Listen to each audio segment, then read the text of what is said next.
કરવાની લડાઈ છે। આ વોટરોના મતદારોના અધિકારને છીનવવાનો જે પ્રયત્ન થઈ રહ્યો છે એની લડાઈ છે।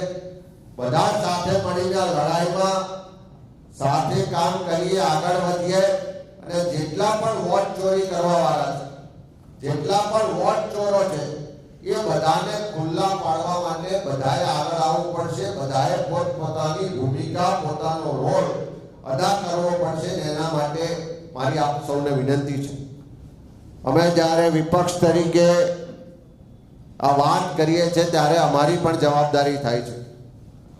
આ લોકશાહી બચાવવા માટે, લોકોના સંવિધાનિક અધિકારોની રક્ષા માટે ગુજરાત પ્રદેશ કોંગ્રેસ સમિતિ કટિબદ્ધ છે।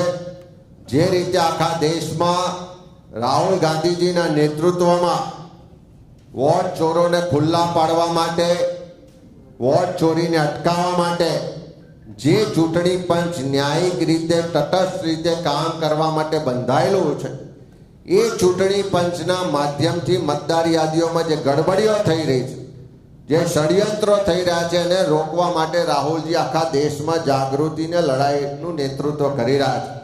ત્યારે ગુજરાત કોંગ્રેસની, અમારા એક એક કાર્યકરોની જવાબદારી છે કે આ ગુજરાતના નાગરિકોના મતના અધિકારનું પણ રક્ષણ થાય, એમના સંવિધાનિક અધિકારોની પણ રક્ષા થાય અને સાથે સાથે ગુજરાતના એક એક ઘરમાં જઈશું, એક એક મતદારને મળીશું અને 2027 સુધી ગુજરાતમાં જે પણ આ મતદાર યાદીની ગડબડીઓ છે, જે પણ લોકોના અધિકારોની ચોરી કરી રહ્યા છે, જે પણ વોટ ચોરો છે, એ બધાને ખુલ્લા પાડીશું અને આ વોટ ચોરી કરવા વાળા જે લોકો છે એને ગાદી છોડવા માટે પણ મજબૂર બનાવીશું।